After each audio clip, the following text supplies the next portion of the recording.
This session is a book launch of Nobody Killed Her by Sabyn Javeri, and the moderator of a session is Anita M. Weiss, interpreting Islam, modernity, and women's right in Pakistan.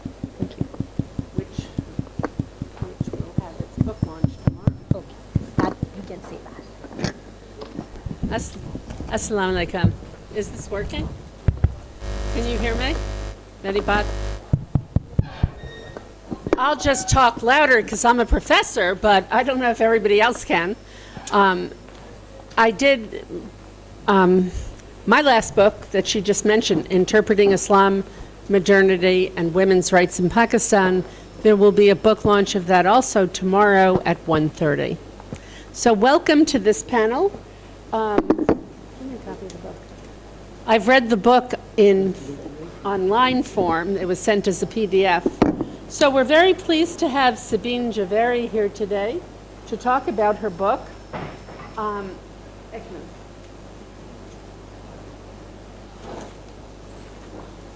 I was so organized until I got here. Sorry, Ekmana.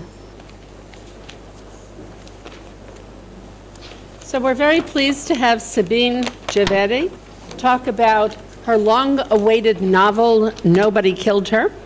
We also have, afterwards, we'll have Aisha Tami Huq and Maniza Naqvi make some comments about the book and all. But at first, what we all agreed is we'd like to have most of the time spent in conversation with Sabyn, and she can tell us about I can't face you and have the microphone. अच्छा मुझे दूसरा microphone दे दो. You can just take it out.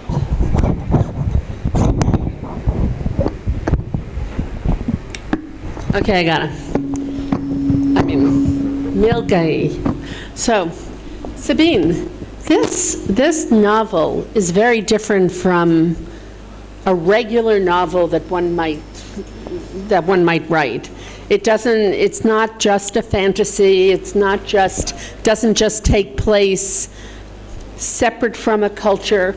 So I was wondering if we could start out, as you talk about Nobody Killed Her, what were your motivations? What did you want to accomplish in writing this novel?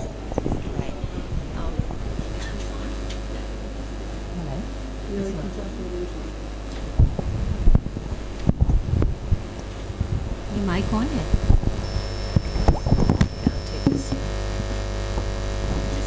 Hello? Yeah. Right. Okay. First of all, thank you, Anita, for introducing this book. And thank you, Tami, and thank you, Maniza, for being here. And thank you, KLF, for having this book launch. Nobody Killed Her. It's sort of a labor of love. My motivations for writing this book, to be very, very honest, was just to have some fun. I just really wanted to write an entertaining book. It does have some serious underlying themes.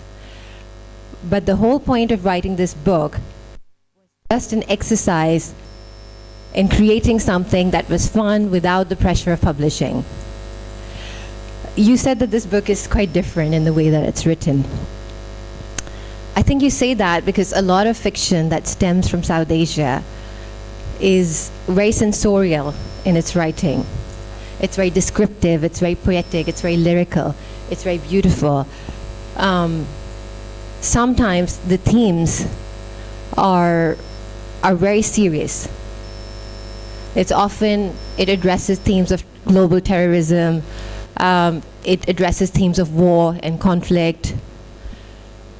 I had written a novel previously. It was called Once We Were Beautiful, which never got published. It focused on the themes of partition. I spent a lot of time perfecting the writing. I put a lot of heart and soul, a lot of work into it. It was, I worked on it for a long time. It was actually shortlisted for the Tiber Jones Award as well. But when I sent it out to publishers, there was nothing different about it. the feedback I got was that, we see this kind of writing coming from India and Pakistan all the time. There's nothing different about it. Obviously, for me, it was very different because, I had written it and I thought it was absolutely unique. And around that time, I was going through some personal circumstances as well, and we were contemplating a move to Pakistan as well. I just had my second child, and I just thought, I'm going to write something that's really entertaining, that's a page turner, and just a bit of fun, So I wanted to create this really kick-ass heroine, this Burqa Avenger kind of protagonist, who didn't care what anybody thought of her, who just defied this concept of the unsuitable. She wanted to be the unsuitable girl. I wanted to defy that concept of a suitable girl. I wanted to break out of that submissive Muslim woman in a hijab mode, that oppressive woman. I just wanted to create a character who didn't really care about what was going on.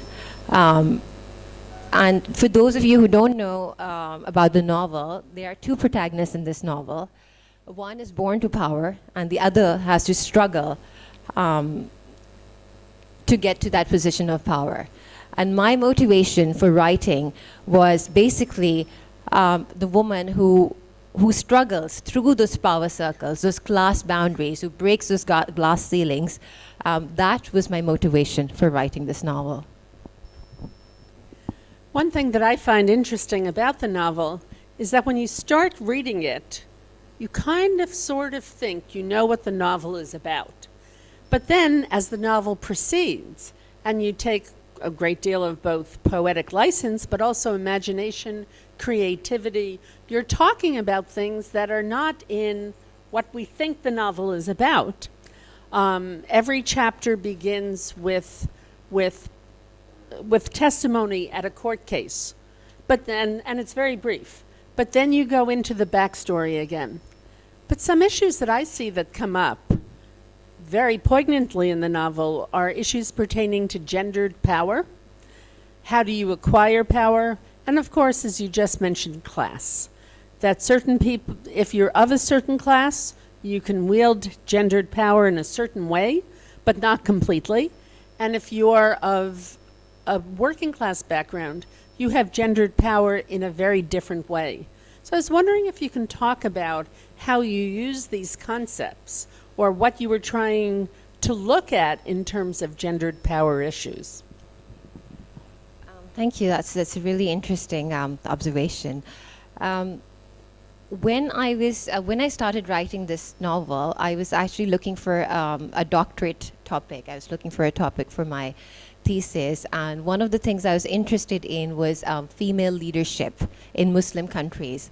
So I was doing a lot of research. I wasn't just focusing on Pakistan. I was also focusing on India. I was looking at Bangladesh. I was looking at Burma and generally the whole South Asian region. And what I found really interesting was the difference between the rise to power of Indira Gandhi and the rise to power of politicians like Mayawati and Jayalalitha. I was absolutely fascinated by the difference in their political journey, and I did quite a lot of research on that for my thesis. And as you said, as artists, we just don't know what it is that influences our creative process. Somewhere it all snowballs and it comes into it. So whilst I wasn't consciously trying to write a novel which focused on class issues and gender inequality, it is sadly a very, very real fact of life. There is a lot of gender inequality. We are part of a patriarchal society, and there are different ways how women fight oppression. And one of the themes that runs through it is how women of an underprivileged class use sex as currency, and how they're very dependent on relationships with men to rise in society. And this is something that I wanted to explore in the book, and that's why I wanted to have two contrasting protagonists, one from a privileged background and one from an underprivileged background. Thank you. Before we open it up to the two speakers here, I want to ask you one last question. Could you please read us some of your favorite parts of Nobody Killed Her.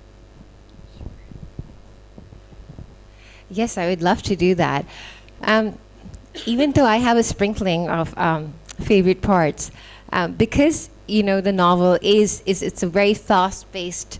Well, if we were to put it in a genre, it is a page turner.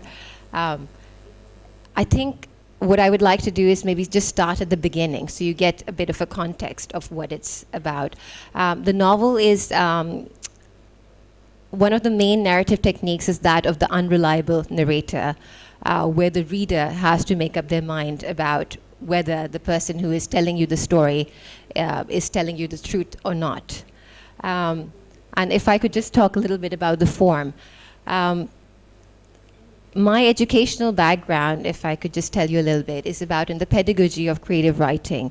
And one of the things I was really interested in is how writers create. How does the creative process work? I wanted to experiment with form. I wanted to experiment with narrative technique. And the form that I've used in this book is quite unusual in the sense that it hasn't been used too much. Lionel Shriver used it in We Need to Talk About Kevin. But other than that, I haven't come across it too much. It's the first person alternating in the second. So whereas there is a narrator who is addressing a second person, it is from her point of view that you get to hear the story. And it is conflicted with court scenes, which is a transcript of a court scene, which completely sort of defies what the narrator is telling you. So each chapter starts with that. And this creates a sort of a tension in the narrative because you're constantly guessing that who is correct, the court transcript or the narrator. So I'll read you a little bit of that. Yes, thank you.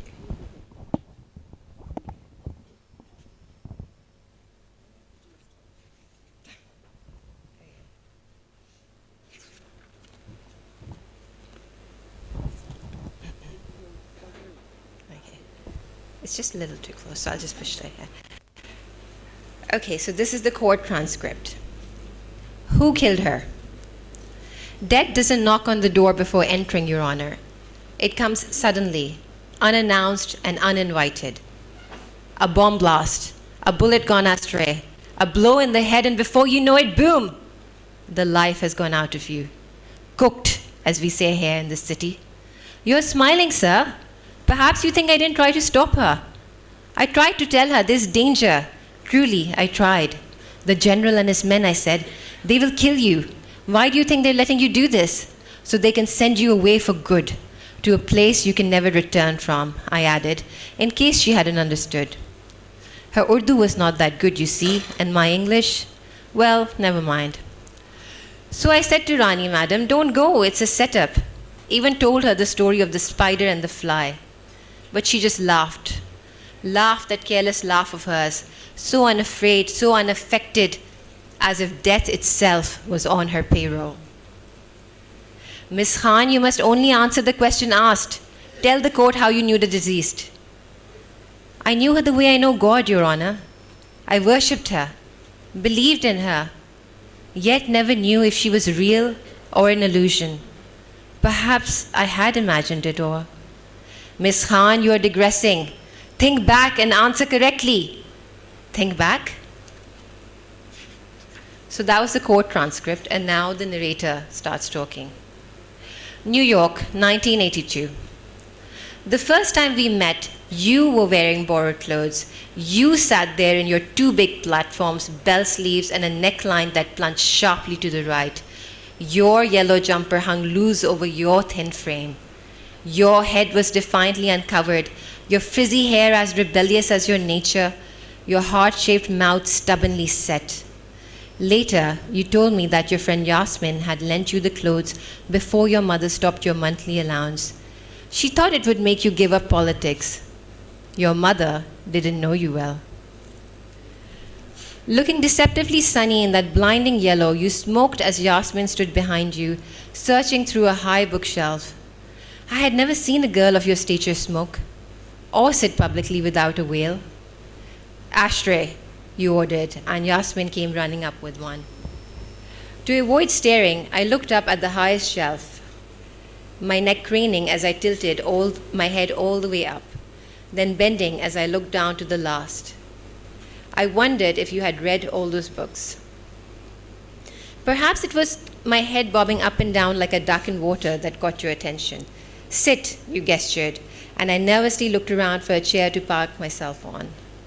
I noticed your forehead crease in a frown as you crossed your legs like men do. You leaned back, stretching your hand over your knee, and it was then I knew. With downcast eyes, I settled on the floor. What's your name? You asked at the exact moment I opened my mouth to say, I want to be in politics. You pretended you hadn't heard, and I knew from then on not to speak unless spoken to. Nobody can say I wasn't a good learner. That much, at least, is true. Yasmin bought tea, and as she handed around the cups, you asked me again what my name was. Nazneen Khan, I said, but everyone calls me Nazo. You smiled and I said, Madam, I'm working in Ijaz Sahib's dry cleaners. You know Ijaz Sahib from Jackson Heights? He sent me to you. He said you helped people fleeing the general's regime. My whole family was murdered in the coup. My father was a doorman at the parliament. He resisted when they tried to break in. Later, the general's men came to our house and killed everyone. I hid under the bed. Survived somehow. I could not carry on talking. You didn't offer me any condolence. Instead, you said, can you type? And that was how it all began.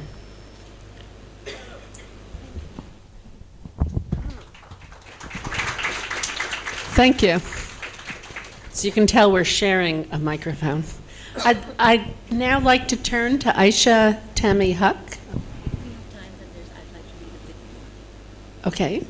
But I think maybe let's turn first to the first discussant, Aisha Tammy Huck.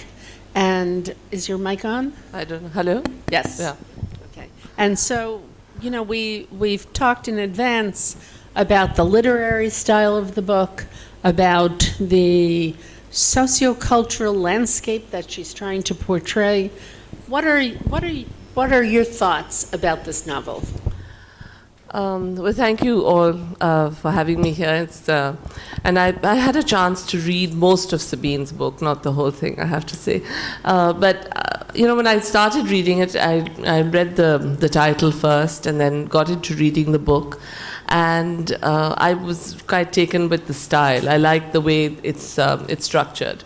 I like the court scenes followed by the narration, and you know, I kept thinking that she's writing, and she's managed to capture that first-person narrative really well. You know, because the way the woman speaks and her language and the stuff she says, except for the jumper. I could never imagine her using the word jumper.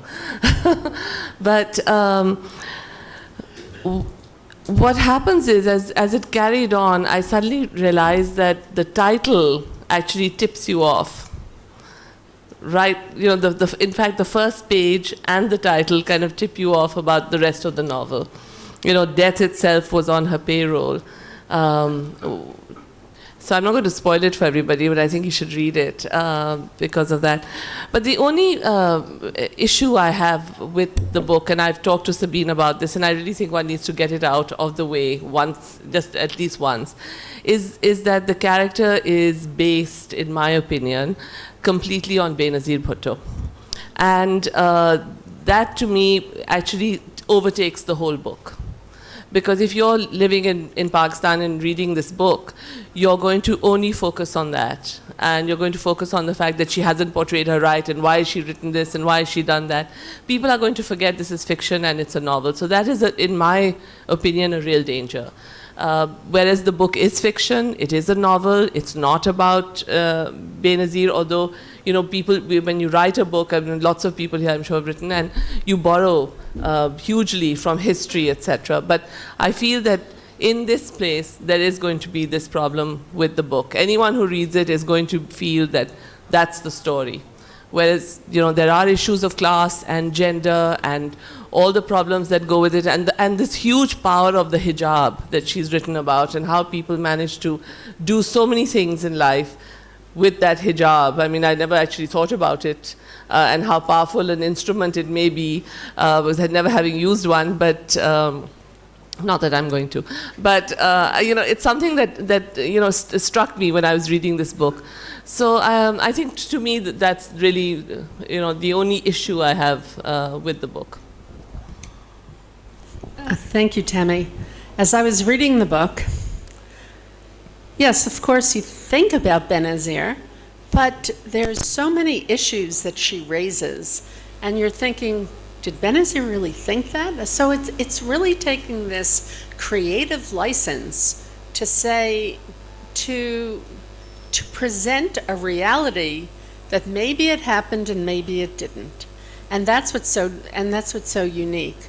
I mean, we don't know Benazir's motivations for the little things that happened in life. We don't know how she thinks about things. So I think that while it's loosely based on that, I think the best thing to say is very loosely based, because it's also quite different. Finally, before I hand it back to Sabyn, I just want to say if you haven't finished the book, you must. You read the last page. I didn't read the last page, but I think I know. I think I know where it's going. But because as I was reading it, as you said, it's a page turner. You do want to turn the page, and you don't want to stop reading it, and you keep going. So I will finish it. Okay. Well, hopefully not all readers are as perceptive as you. Won't be able to divulge the plot just by reading the title. But thank you for your comments on that.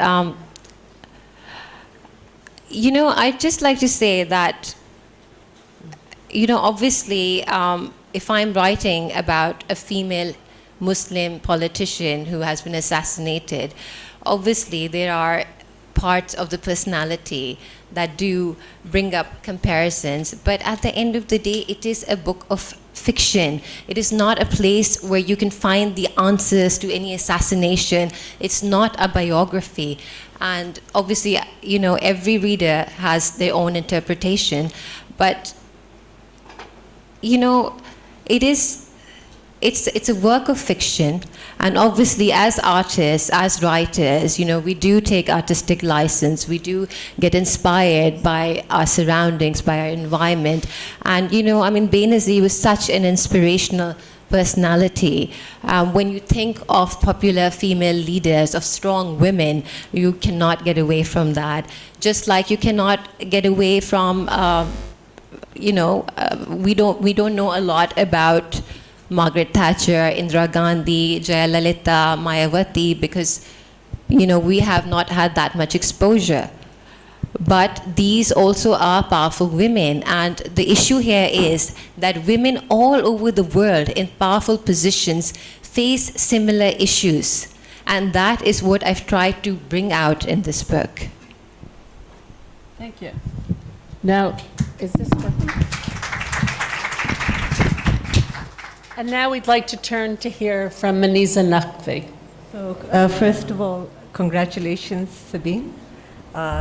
We are at your book launch, and we are here to celebrate your writing this book. I won't be able to face you because I'm trying to speak into the microphone. You know what? Okay, let me use this.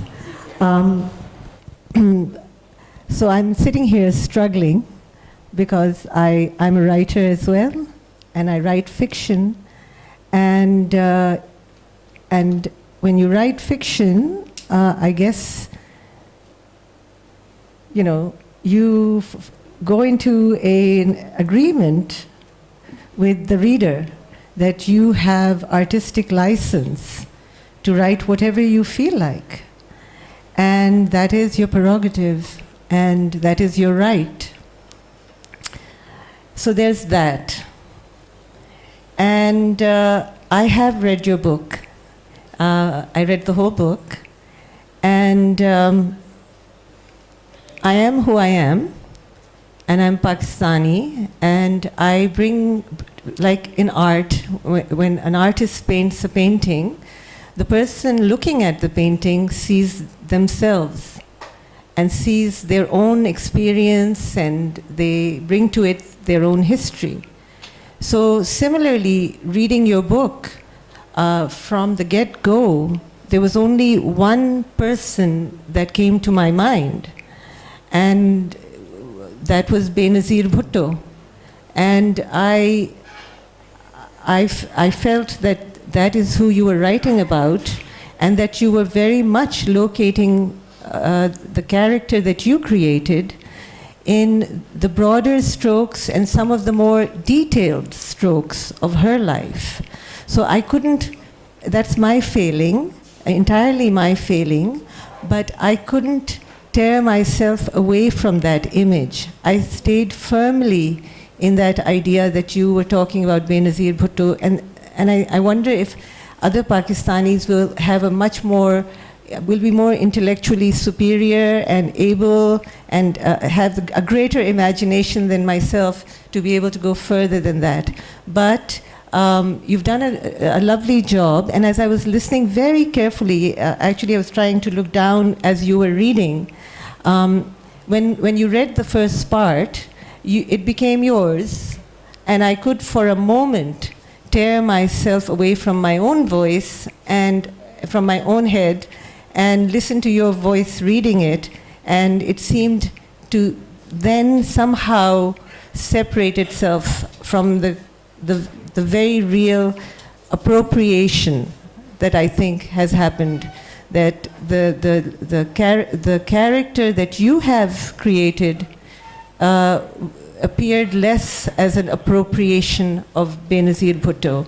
But I think that most of the audience in Pakistan, most of your readership in Pakistan will find it hard to see how this isn't Benazir in some of the facts, and then some very distorted fictional, the fictional license that you took. All right.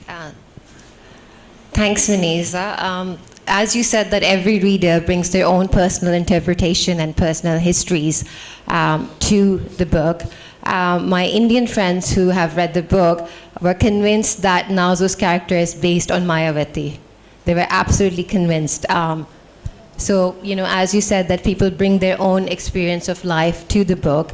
All I can say is that if you think that you're going to find answers to the assassination, then you're going to be sorely disappointed, because I cannot give you that. If you're going to think that the fiction is actually distorted facts, then I can't really help you, because it is a work of fiction. It's imagination. It's not distorted facts. That's all I can say. But thank you for appreciating the book. I'm glad you enjoyed it. I am happy that I have written a book which actually breaks out of the norm of what is expected fiction coming out of South Asia. What I am happy about is that, you know, I was asked a question in a recent interview that amongst Umar Shahid, amongst Saqib, amongst Piyush Jha, how is it that amongst Muhammad Hanif, how is it that you, being a woman, have written a crime thriller? I actually took that as a compliment. You know, I don't think women writers should be defined by the kind of writing that they do. I think good writing is good writing. We are all creative people. We borrow our creativity, but we are inspired by our environment. As readers, we bring our own experiences to it. So I hope you enjoy the book. And I hope you go out there and get your copy today. Thank you. We do have 25 minutes left. Whoever was counting was incorrect over there. But we have 25 minutes left. They were wrong when they said 15. I don't know what watch they're looking at. But anyhow, but before we turn to the audience, and the audience will have questions and comments, I know that there's another section of her novel that Sabyn was hoping to read something from. So if we can turn to that now. And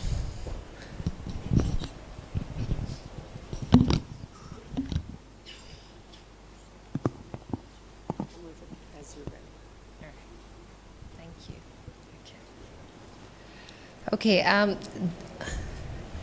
this part is comes in the second half of the novel. This is after the rise of Nazu Khan, who is the other protagonist in the book, or antagonist, as some of you might think of her. After she rises to power and then falls from power, this passage takes place there. So I'll begin with the court scene. Prosecutor: Ms. Khan, you were admitted to a mental asylum, am I right? Counsel: my client was only there for a few days, and that too due to a terrible shock. It is no reflection on her current state of mind. Prosecutor: I'm not so sure about that, counsel. Your Honor, please see Exhibit E, a report from Dr. Farooqi about Ms. Khan's diagnosis of schizophrenia. It is not a result of a shock, but an underlying illness which surfaces due to a shock. It shows that Ms. Khan had always been mentally unstable. Prosecutor: I have medical evidence, Your Honor. I would like to call upon Dr. Farooqi to come to the witness box. Judge: permission granted. Thank you, Your Honor. Dr. Farooqi, please tell us some of the symptoms of schizophrenia. Witness: obsession, paranoia, extreme idealization. Prosecutor: and what happens when such people fall in love? They usually become fixated on the person. They are obsessive, stalkers. Excuse me, prosecutor, excuse me, but what if they hate someone? I mean, are such patients dangerous? For example, if they start believing that someone is their enemy, can they go as far as to kill them? Witness: I believe so, yes. Now I come to Nazu's narration. Perhaps I would have spent the rest of my life sitting in a dark, unlit corner if it hadn't been for the unexpected visitor. I'm unsure how much time had passed. It could be months since that terrible night, or it could have been a few hours. But one day I was sitting in the dark when there was a knock on the door. I opened it to see no one outside. As soon as I shut it, the knocking began again. I swung the door open to once again see no one there. I began to feel scared. I don't believe in ghosts or spirits, but the invisible knocking was beginning to unnerve me. So when the knocking came a third time, I picked up a vase, threw open the door and swung the vase blindly before me. Nothing but the swishing sound of air cutting air. And that is when I felt something touching my feet. Stifling a scream, I looked down to see a cockroach climbing up my bare foot. The vase dropped from my hand, narrowly missing the repulsive creature.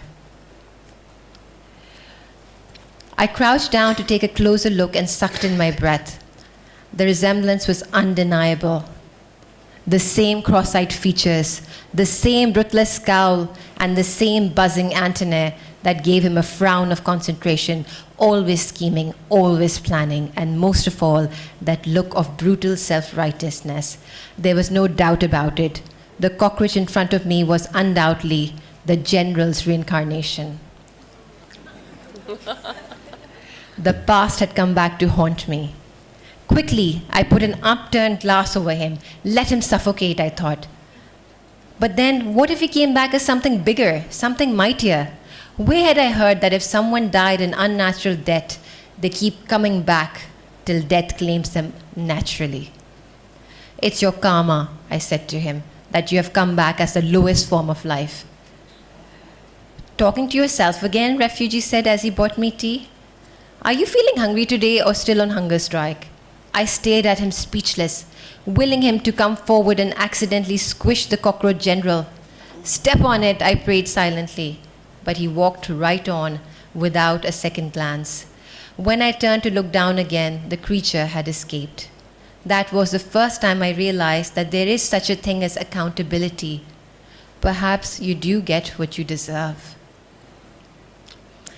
By lunchtime, he was back. I reluctantly left my dark hole to come to the main house, but he was already there. I saw his little feelers waving blindly before he climbed up the leg of the dining table and sat himself behind your soup bowl. I held my breath. Would you notice him? You were so distracted by the news on TV that you weren't even looking at what you were putting in your mouth, let alone what was crawling about on the tablecloth. Still, I held my breath. What would happen if you saw him? Would you see through the disguise? Would you be repelled enough to crush him? I wondered if you'd step on him, or perhaps you'd scoop him up with a piece of paper and throw him out of the window. You always did make me do your dirty work.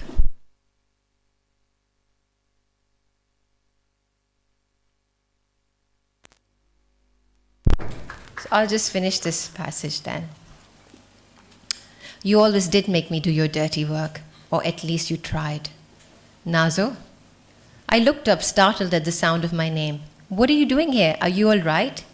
I continued to stare mutely, unable to bring the words out. Stop staring at me. For God's sake, speak, Nazo. Really. I really think you should go see Dr. Farooqi at the psychiatric center. Believe me, they won't lock you away in an asylum. He'll just give you some pills to relax your nerves. I'll see to it that you're taken care of. That's exactly what I was afraid of.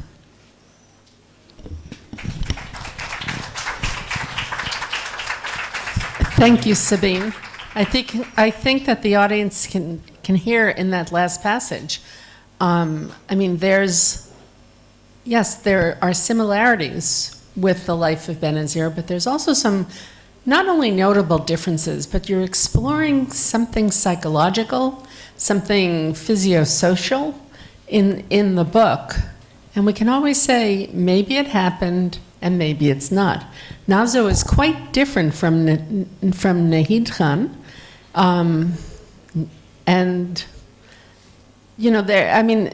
It's like apples and oranges, but they're both women who aspired for power. I think to think that we are the only dictatorship in this whole region is actually very naive. To think that this country is the only country where there were women leaders is also very naive.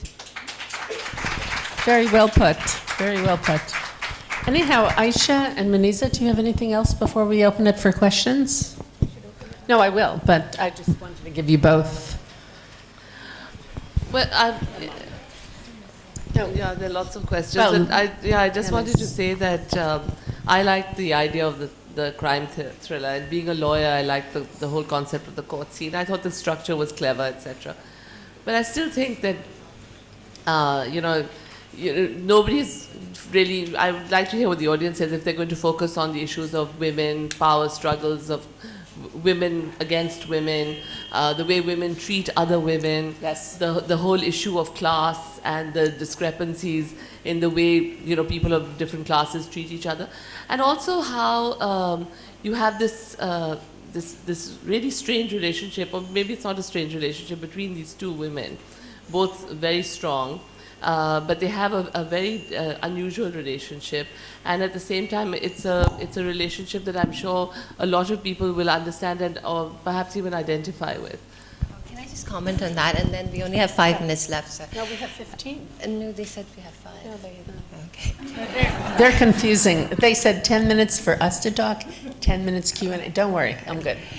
One of the things that, I teach a course in feminist fiction, and one of the things that comes up in the stories that we explore is this Urdu concept of औरत की सबसे बड़ी दुश्मन होती है. And people are finding this a very strange relationship that two women can actually support each other. That it can be a relationship which is mutually Beneficial. Not just beneficial, but a frenemy kind of a relationship, that it can be a love-hate relationship, that it doesn't have to be either complete enmity, jealousy, envy, or complete adoration, complete idealization. Women are actually normal people, They are not absolutely black and white characters. It's not that either we are Nek Parveens or we are, evil sluts. We also have shades of gray. Very well put. So what I'd like to do now is I'm going to take 4 or 5 questions or comments, and then we'll hear from Sabyn, and then if there's time, we'll do that again. Now, somebody is going around with the microphone. Okay, the gentleman right here.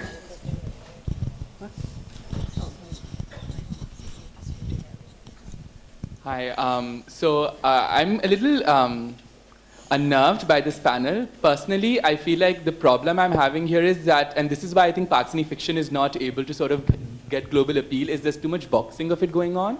In sort of, and I don't know how Sabyn feels about that. I, as an art historian, feel terrible because that's what they do to art. But the thing is that from Pakistan.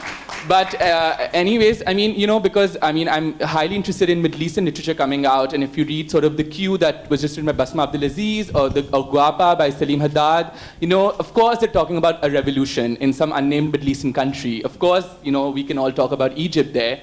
But I mean, you know, there is an aspect of the global, and I think that was what was really amazing about Sabyn talking about that. So Sabyn, my question to you is, how much in this sort of world in which there is this local-global sort of dichotomy going on, where I think the local is very much something that the global south faces, and the global is something that only white Western sort of literature can attain. Where do you see your novel? But then we're also in the age of Brexit and Trump, right? So also localization going on. Where do you see your novel as a woman, as sort of someone from Pakistan writing here, being placed in the local-global sort of dialogue? Okay, we'll take about 3 more questions. I don't believe in being boxed. Okay, that's my answer to you. But can we take some more questions? Let's take a bunch of questions first. Could we see what Piyush is saying? But I would love to carry on that conversation. Anita feels we should take more questions. But would you, if you'd like to have a conversation with me, I'd love to engage in that. Right. Since Sabyn mentioned my name, I just like to introduce myself. I'm Piyush Jha, and I'm a crime fiction novelist from India. But I'm also a filmmaker. And I made a film, Sabyn, this is for you. I made a film called King of Bollywood, which was based on a faded Bollywood star and trying to make a comeback. So I faced exactly the same thing that you're facing. The pundits turned around and said, oh, this is that person, that is that star, and that star, how could you do this, etc., etc. But ultimately, it's, if you've done a good book, or if you've written a nice story, and it touches people emotionally, and people get invested in your character, everybody will forget who or what, and what are the antecedents of the character, etc. So like you said, people will react in Pakistan perhaps saying Benazir, but in India they'll say Mayawati, in some other place in England they'll say Thatcher, etc. But you know, you've written a good book, and if it finally touches the people and they get emotionally invested in the character, it'll rise above all this stuff. So, yes, sir. Thank you. कहते हैं ना, लोगों का तो काम है कहना. The woman over here. Hi, Dr. Javeri. Hello. I haven't read the book, but because I just got it. Okay. So it's more of a comment, because if people are going to think about Benazir Bhutto when they read the book, it's not because of failure of imagination, it's because we don't have female politicians around the world.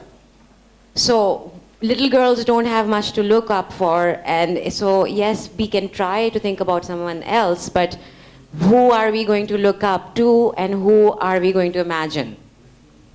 That's problematic, because then if you are, see, that's problematic, because then you will think that these are distorted facts, you know? She's not saying that. Yeah, I mean, I know. Okay, so if you are saying that, I actually didn't quite understand the question. As a politician, as a person, you know, I'm very impressed by Benazir. I'm very inspired. I think we were all absolutely heartbroken when she passed away so violently as well. But if we want to look up to her, if we want to read up upon her, then there are loads of biographies for that. No, I think her comment was quite different, actually. She said the reason people think about Benazir is because there aren't enough other women who are strong women politicians in this area. And so because of the lack of that, people think about Benazir, because there's nobody else to think about. Okay, I see what you're saying.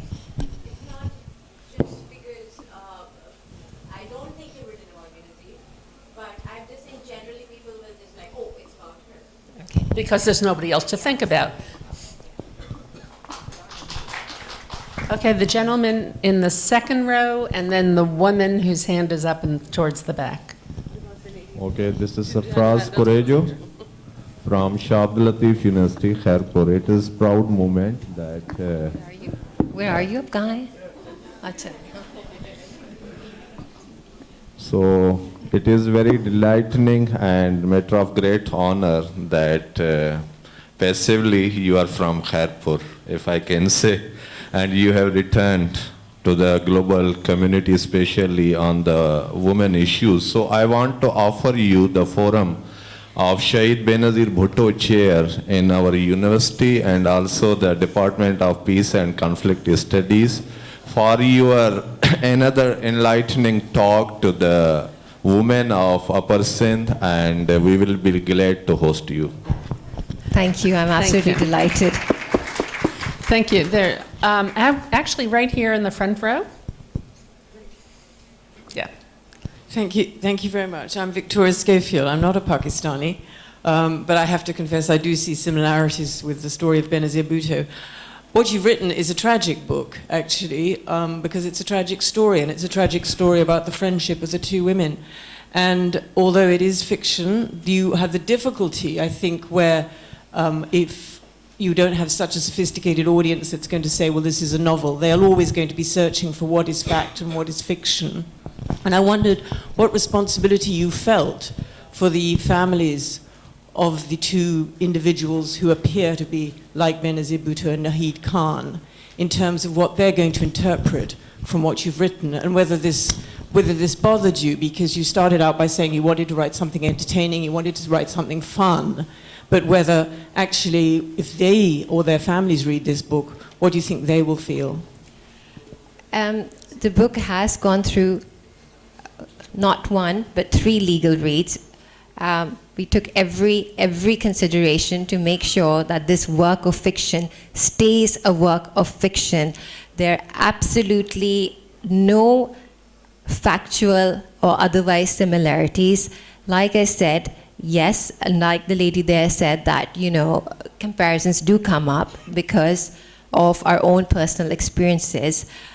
I understand what you're saying, but in terms of taking responsibility, I have been very careful that it does not bring about any such comparisons which could lead to anyone feeling hurt, anyone's sentiments feeling hurt, or any such similarities which could cause ill will.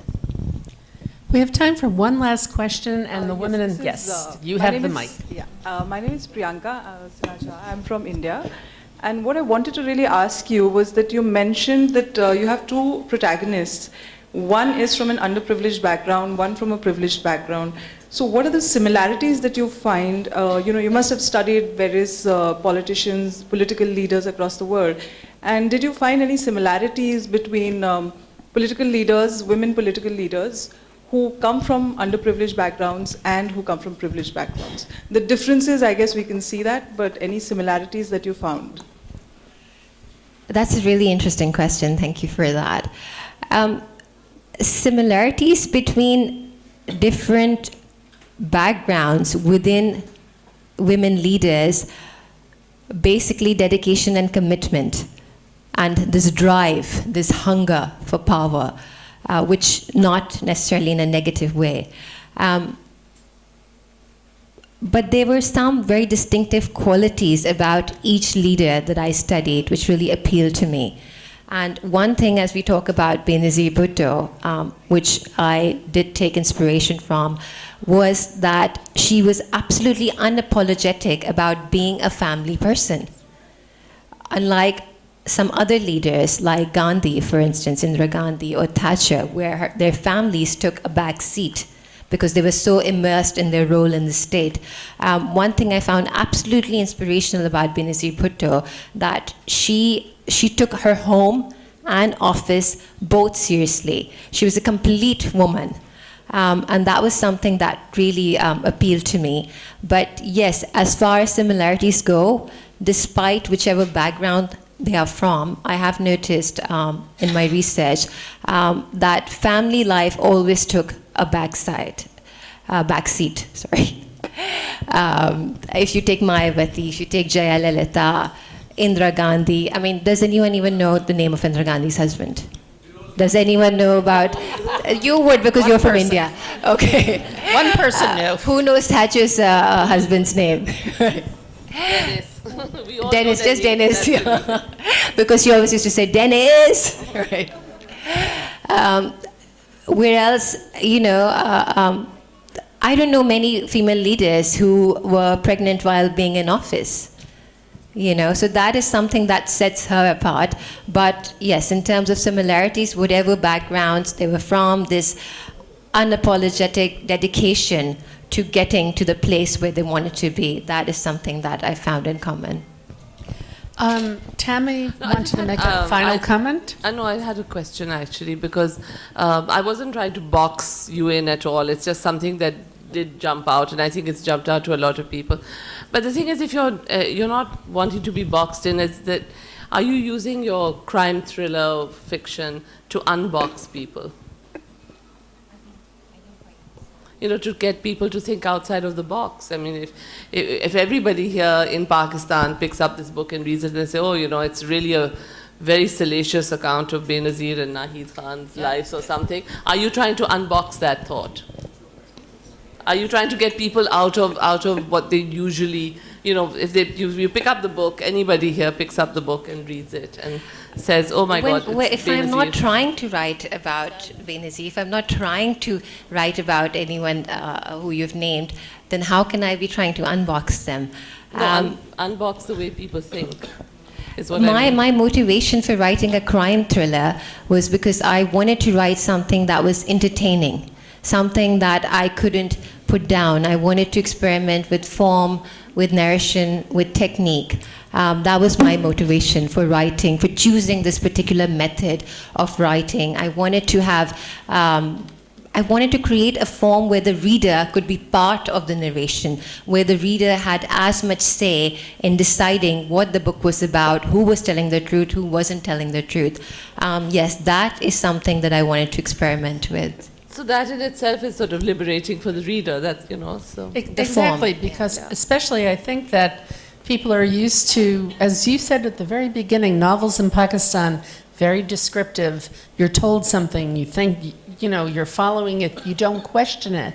And this book compels the reader to be thinking about something else.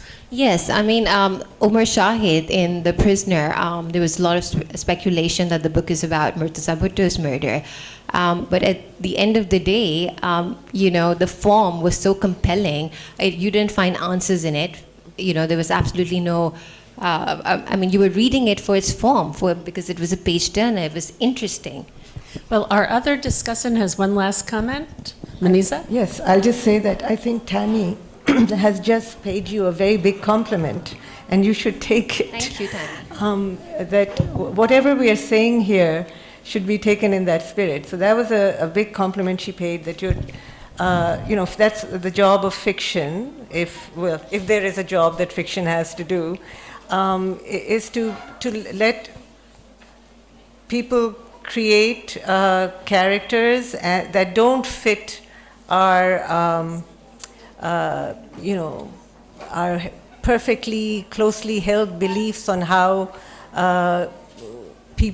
characters we know should be, or new characters should be, how women should be, how men should be. So that's what fiction does, and it's up to you to decide whether this book does that.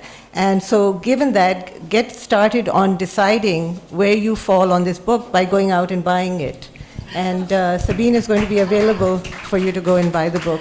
Can I just say, there are very few copies of this over here, because apparently the book is selling out really fast. There will be another launch at Liberty on the 10th of March. In Karachi, at Liberty Barbecue tonight. Yeah.